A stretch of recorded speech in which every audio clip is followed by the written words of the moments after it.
Shalom, saya akan membaca dari buku Khotbah di atas Bukit yang ditulis oleh Ellen G. White. Makna rohani dari hukum Allah dengan pembahasan di Matius 5 ayat 34. Janganlah sekali-kali bersumpah. Alasan perintah ini diberikan, kita tidak boleh bersumpah, karena langit adalah tahta Allah maupun demi bumi, karena bumi adalah tumpuan kakinya, ataupun demi Yerusalem, karena Yerusalem adalah kota raja besar. Janganlah juga engkau bersumpah demi kepalamu, karena engkau tidak berkuasa memutihkan atau menghitamkan sehelai rambut pun. Segala sesuatu datang dari Allah, tak satu pun yang ada pada kita yang tidak kita terima. Dan lebih daripada ini, kita tak mempunyai apapun yang tidak dibeli bagi kita oleh darah Kristus. Karena segala sesuatu yang kita miliki datang kepada kita dengan stempel salib, dibeli dengan darah yang tak dapat diukur harganya. Karena itu adalah hidup Allah sendiri. Sebab itu tak ada suatu apapun yang dapat membuat kita berhak menjanjikannya, seolah-olah itu milik kita untuk menggenapi kata kita. Orang-orang Yahudi memahami hukum ketiga yang melarang penggunaan nama Allah dengan sia-sia. Tetapi mereka pikir bebas mereka menggunakan sumpah-sumpah lain. Bersumpah biasa bagi mereka. Melalui Musa, mereka dilarang bersumpah palsu, tetapi mereka mempunyai banyak muslihat untuk membebaskan mereka dari kewajiban yang dikenakan oleh sumpah. Mereka tidak takut melalui sumpah serapah sebenarnya, juga tidak enggan bersumpah palsu. Selama itu diselubungi dengan suatu trik teknis hukum untuk mengelak. Yesus menyalahkan kebiasaan-kebiasaan mereka, menyatakan bahwa adat mereka yang mengambil sumpah adalah suatu pelanggaran hukum Allah. Namun, juru selamat kita tidak melarang penggunaan sumpah pengadilan, di mana Allah dipanggil dengan hikmat untuk menyaksikan bahwa apa yang dikatakan adalah kebenaran, tak lebih hanya kebenaran saja. Yesus sendiri, ketika diperiksa pada pengadilan di hadapan Sanhedrin, tidak menolak untuk memberikan kesaksian dengan sumpah. Imam besar mengatakan kepadanya, "Demi Allah yang hidup, katakanlah kepada kami, apakah engkau Mesias anak Allah atau tidak?" Jawab Yesus, "Engkau telah mengatakannya." Matius 26 ayat 63 dan 64.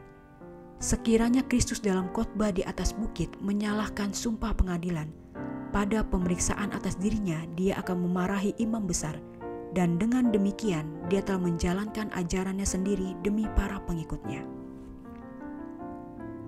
Sangat banyak orang yang tidak takut menipu sesamanya, tetapi kepada mereka telah diajarkan dan telah diingatkan oleh Roh Allah bahwa berdosa kepada khalik mereka adalah suatu hal yang menakutkan. Apabila disuruh mengambil sumpah, mereka dibuat merasa bahwa mereka bersaksi bukan hanya di hadapan manusia, tetapi di hadapan Allah, bahwa jika mereka mengambil sumpah palsu itu adalah kepada Dia yang membaca hati dan yang mengetahui kebenaran yang tepat. Pengetahuan akan pengadilan yang menakutkan yang harus mengikuti dosa ini mempunyai pengaruh yang mengekang pada mereka. Tetapi jika ada seseorang yang dapat bertahan terus bersaksi dalam sumpah, ia adalah orang Kristen.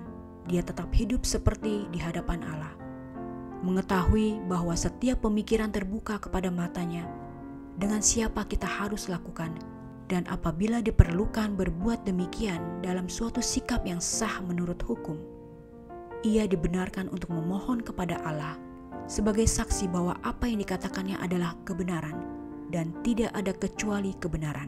Selanjutnya Yesus meletakkan suatu prinsip yang membuat pengambilan sumpah tidak perlu lagi.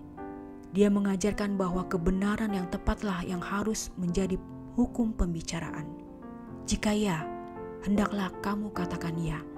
Jika tidak, hendaklah kamu katakan tidak. Apa yang lebih daripada itu berasal dari si jahat. Kata-kata ini menyalahkan semua ungkapan dan seruan tak berarti yang menyerempet kepada perkataan yang sia-sia. Ini menyalahkan pujian yang menipu, mengelakkan kebenaran, ungkapan-ungkapan yang menyanjung, membesar-besarkan, penyajian yang keliru dalam dagang yang sedang meluas dalam masyarakat dan dunia usaha. Kata-kata ini mengajarkan bahwa tidak seorang pun boleh berupaya tampil menyelubungi keadaannya sebenarnya, atau yang kata-katanya tidak menyampaikan perasaan hatinya yang sebenarnya dapat disebut jujur. Jika kata-kata Kristus ini diperhatikan, kata-kata tersebut akan meneliti ucapan dugaan jahat dan kritik yang tidak baik karena dalam memberi komentar kepada tindakan dan motif orang lain. Siapa yang dapat dipastikan mengatakan kebenaran? Betapa sering kesombongan, nafsu, dendam pribadi mewarna kesan yang diberikan itu. Suatu pandangan sepintas lalu, sebuah kata, bahkan nada suara bisa berhubungan dengan kepalsuan. Bahkan kenyataan-kenyataan bisa dinyatakan dengan maksud untuk menyampaikan suatu kesan palsu. Dan apa yang lebih daripada kebenaran berasal dari si jahat. Segala sesuatu yang dilakukan orang-orang Kristen harus jelas seperti terang matahari. Kebenaran berasal dari Allah. Penipuan dalam segala bentuknya yang sangat banyak berasal dari setan. Dan barang siapa dengan cara apa saja menyimpang dari garis kebenaran yang lurus adalah mengkhianati dirinya sendiri kepada kuasa si jahat itu. Namun bukanlah suatu hal yang mudah untuk mengatakan kebenaran yang tepat. Kita tidak dapat mengatakan kebenaran kecuali kita mengetahui kebenaran dan betapa sering pendapat-pendapat yang dipertimbangkan sebelumnya, prasangka mental, pengetahuan yang tidak sempurna, kesalahan-kesalahan pertimbangan, mencegah suatu pengertian hal-hal yang benar yang dengannya kita harus lakukan. Kita tidak dapat membicarakan kebenaran kecuali pikiran kita terus-menerus dituntun oleh Dia, kebenaran itu. Melalui Rasul Paulus, Kristus meminta kepada kita, hendaklah kata-katamu senantiasa penuh kasih.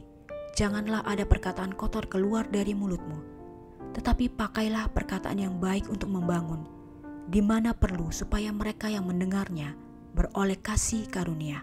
Kolose 4 ayat 6 dan Efesus 4 ayat 29.